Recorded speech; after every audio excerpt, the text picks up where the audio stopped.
Congress party को और जो एनडीए अलायंस के अंदर मेंबर हैं उनको अपनी राय स्पष्ट करनी चाहिए। इंडिया अलायंस का भारत विरोधी और हिंदू विरोधी चेहरा आज साफ तरीके से उजागर हो चुका है। बाबा साहब अम्बेडकर ने हमें संविधान में दिए, उसी भूमिका को लेके चलते हैं। हम किसने क्या बोलना वो हमारे हाथ में थोड़ी। सनातन तो नित्य निरंतर है। ये राजनीतिक सियासी बयानों से ये कुछ नहीं होता है। ये उनकी कुंठा है, ये उनकी हेजिटेशन है। पिछले 9 सालों में भारतीय जनता पार्टी ने धर्म को राजनीति में लाकर धर्म को पॉलिटिसाइज कर दिया है और उसी का ये नतीजा है।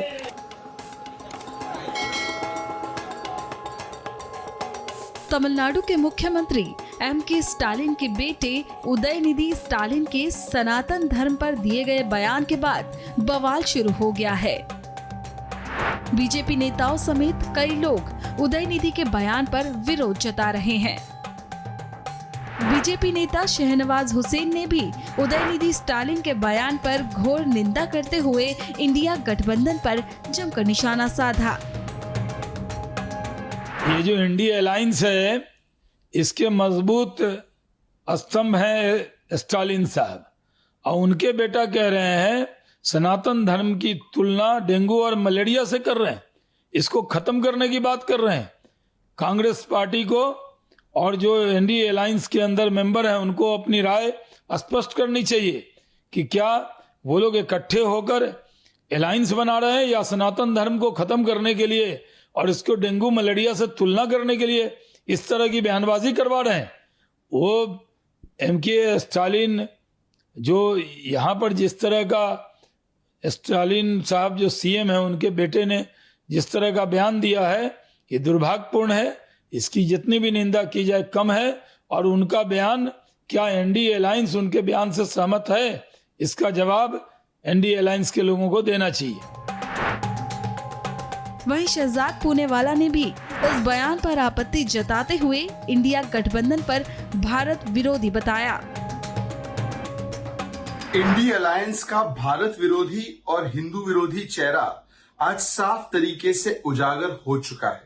जिस प्रकार से डीएमके जो इंडिया अलायंस का हिस्सा है उसके नेता उदयनिधि स्टालिन कहते हैं कि वो न केवल सनातन धर्म का विरोध करते हैं बल्कि उसकी तुलना बीमारियों से करते हुए उसको नस्तनाबूद खत्म करने की बात करते हैं। मतलब कि जिस धर्म में 80% लोगों की भारत में मान्यता है उसी को समाप्त करना है, उसके अंदर आस्था रखने वाले लोगों को एक प्रकार से समाप्त करना है। ये बात जब वो कहते हैं और इसका समर्थन कांग्रेस पार्टी के कार्ति चिदम्बरम भी करते हैं, क्या यही मोहब्बत की दुकान है राहुल गांधी जी?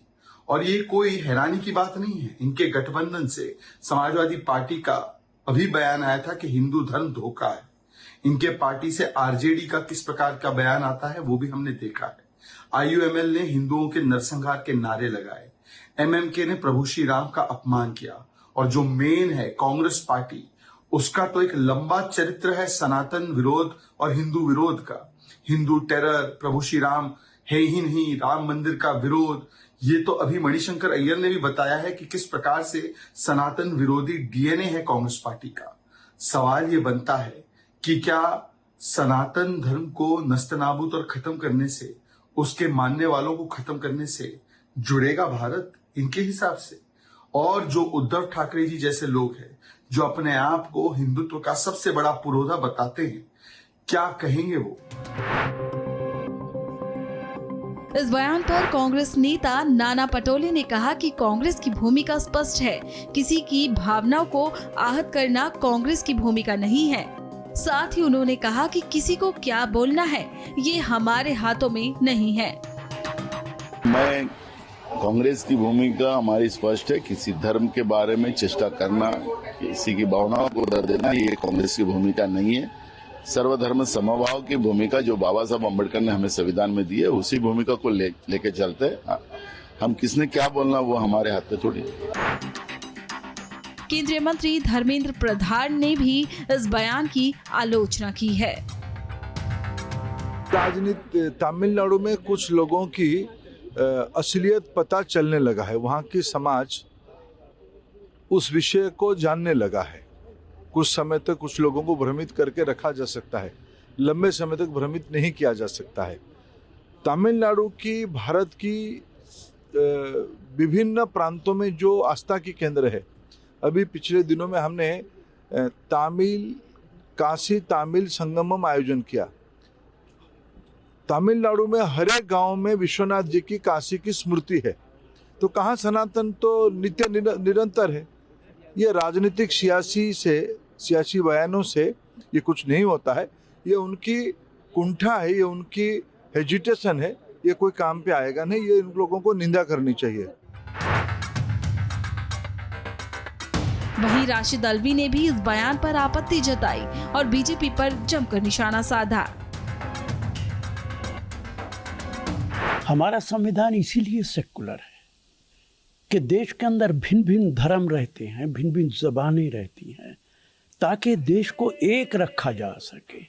लेकिन पिछले 9 सालों में भारतीय जनता पार्टी ने धर्म को राजनीति में लाकर धर्म को पॉलिटिसाइज कर दिया है, और उसी का ये नतीजा है कि जिसकी मर्जी आती है वो किसी भी धर्म के मामले में कुछ भी बोल देता है।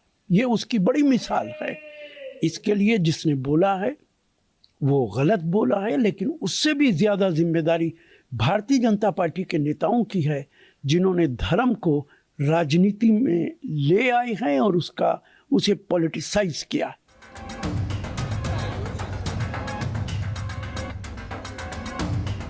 बता दें कि उदयनिधि स्टालिन के इस बयान पर खूब वार पलटवार जारी है।